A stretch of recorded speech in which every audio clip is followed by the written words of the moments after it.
प्रिय विद्यार्थियों, आज का टॉपिक है प्राचीन भारतीय इतिहास को जानने के स्रोत।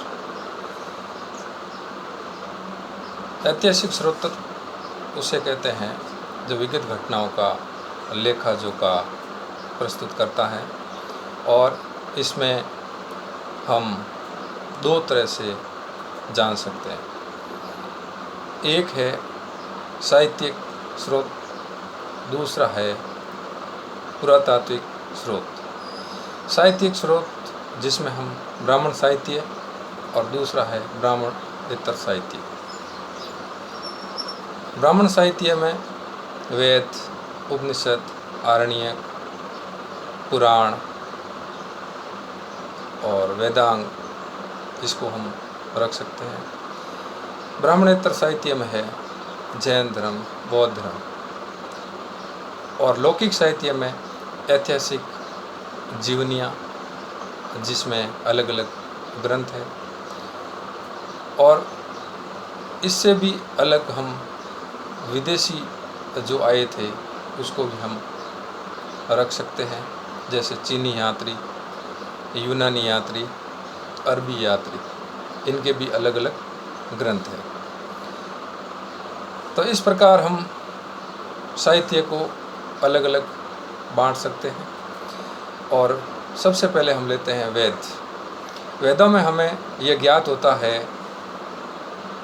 कि प्राचीन भारत में आर्यों द्वारा सत्ता स्थापित की गई थी।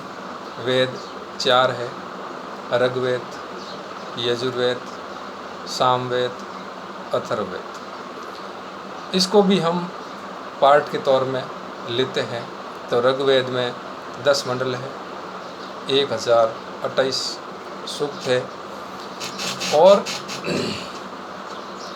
10,600 श्लोक है। इसमें भी जैसे इसके ब्राह्मण ग्रंथ हैं ऐत्रेय, कौशिकी। यजुर्वेद में 2 भाग है: कृष्ण यजुर्वेद, शुक्ल यजुर्वेद। इसके ब्राह्मण ग्रंथ है शतपथ, तैत्तिरीय। सामवेद जिसमें गायन कला है, संगीत की विद्या है, इसके भी ब्राह्मण ग्रंथ है पंचविश और तांडीय ब्राह्मण। अथर्ववेद जो उत्तरवैदिक काल में लिखा गया था, इसमें नाम से ही पता चलता है कि पवित्र जादू या टोना, माया, वशीकरण, चिकित्सा का उल्लेख है। इसका एक मात्र ब्राह्मण ग्रंथ है गोपथ। पुराण जिसकी संख्या 18 है, उपनिषद जिसकी संख्या 108 है, लेकिन 12 प्रसिद्ध है, जिसके नाम इस प्रकार है: ईश, केन, कठ, प्रसन, मुंडक, मांडुक्य, ऐत्रेय, तैत्तिरीय, छांदोग्य उपनिषद। तो इस प्रकार वृहदारण्यक उपनिषद भी इसमें सबसे बड़ा है। और उपनिषद का मतलब है गुरु के समीप बैठकर ग्रंथों की रचना करना, और इसमें दर्शन शास्त्र का विषय दिया गया है। आरण्यक यानी इसके नाम से ही पता चलता है कि ये जंगल में रचे गए थे, प्राचीन भारत में ऋषि मुनियों के आश्रम। तो इस प्रकार वेदों को समझने के लिए 6 प्रकार के वेदांग हैं: शिक्षा, कल्प, निरुक्त, छंद, ज्योतिष और व्याकरण। इससे वेद को आसानी से समझा जा सकता है, और इसमें हम भिन्न भिन्न प्रकार से व्याख्या कर सकते हैं। अब हम आते हैं महाभारत, रामायण। तो इसमें रामायण पहले रचना की गई। रामायण भगवान राम के चरित्र पर आधारित है। इसके रचयिता महर्षि वाल्मीकि है, और इसमें 7 कांड दिए गए हैं, और बहुत ही सुंदर ढंग से इसकी रचना की गई है, और इसमें 24,000 श्लोक उल्लेखित हैं। महाभारत इसके नाम से ही हमें ये ज्ञात होता है, यानी बहुत बड़ा ये ग्रंथ है, सर्वप्रथम इसमें 8,800 श्लोक थे, फिर 24,000 हुए और वर्तमान में 1,00,000 श्लोक है। इसके रचयिता वेद व्यास है और इसमें द्वापर युग का वर्णन है। कौरवों और पांडवों के युद्ध का उल्लेख मिलता है और इसमें कुरुक्षेत्र में जो युद्ध लड़ा गया उसका मुख्य तौर से उल्लेख है और इसमें भगवान कृष्ण द्वारा अर्जुन को गीता का उपदेश भी दिया गया है, जिसमें 700 श्लोक उल्लेखित है।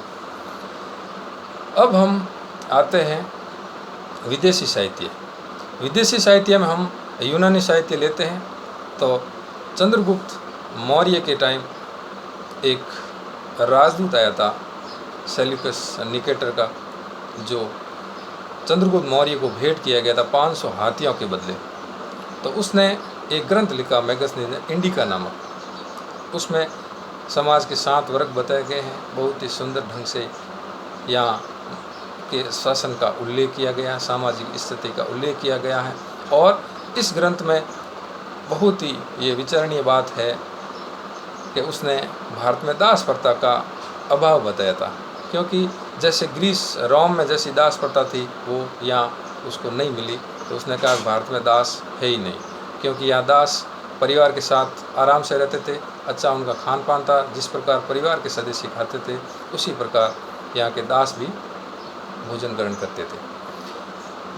अगले जो यूनानी यात्री आए थे, जैसे बिंदुसार के समय डाइमेकस, डाइनोसियस, और इसके बाद चीनी यात्री जो फाहियान, जो चंद्रगुप्त द्वितीय उर्फ विक्रमादित्य के समय 399 ईस्वी में आए थे।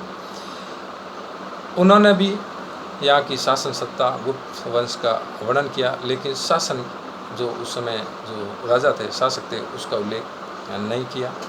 इसके बाद चीनी यात्री था हेनसांग। हेनसांग जो 629 ईस्वी में हर्षवर्धन के राज्य में आए थे और उन्होंने सियुकी नामक पुस्तक में बहुत ही सुंदर ढंग से यहाँ की शासन व्यवस्था, राजनीतिक, धार्मिक प्रणाली का उल्लेख किया है और इसको यात्रियों का राजकुमार कहा जाता है। हर्षवर्धन जो उस समय शासक थे, उनकी एक कन्नौज सभा थी, उसका भी ये अध्यक्ष थे और यहाँ से बहुत ही अच्छी शिक्षा ग्रहण की। यहाँ के जो विश्वविद्यालय थे उस समय के, नालंदा, उनमें भी वो गए और वहाँ पर भी अध्ययन किया। इसके बाद इत्सिंग आए थे 671 ईस्वी और 694 ईस्वी तक वो यहाँ रहे थे। उन्होंने भी यहाँ अध्ययन किया नालंदा विश्वविद्यालय में। यहाँ से बहुत सारी प्रतियाँ अपने साथ लेकर गए थे। इसके बाद अरबी यात्री यहाँ आते हैं, जैसे सुलेमान, और एक बहुत बड़े विद्वान भी थे जिन्होंने यहाँ संस्कृत का अध्ययन किया था और उनका नाम था अल बैरूनी। अल बैरूनी की पुस्तक का नाम है तर्की के हिंद, या इसको हम तो जैसे अलग अलग तौर पे हम लेते हैं तो इसको हम भारत का दर्पण भी कह सकते हैं। यहाँ की सांस्कृतिक राजनीतिक दशा का वर्णन किया, यहाँ की कृषि का वर्णन किया है उन्होंने।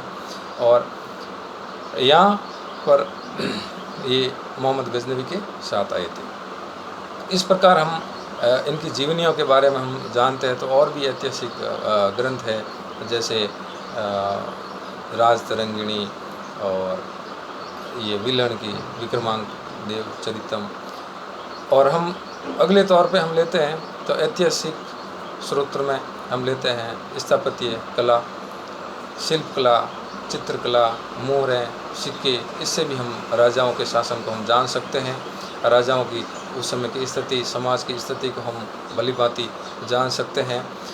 तो इस प्रकार जो इतिहास को जानने के जो स्रोत हैं, इसमें हम अभिलेख भी ले सकते हैं। अशोक के अभिलेख थे, शिलालेख थे, और जैसे चंद्रगुप्त जो विक्रमादित्य थे उनके अभिलेख भी है, नासिक अभिलेख भी है। और इसमें हम समुद्रगुप्त के जो एक अभिलेख है जिसको हरिसेन ने लिखा था, इलाहाबाद में प्रयाग प्रशस्ति के तौर पे जाना जाता है, इसमें चंपू शैली का प्रयोग किया है। चंपू शैली यानी गद्य और पद्य दोनों में लिखा गया है। तो ये बहुत ही अच्छी जानकारी के स्रोत हैं।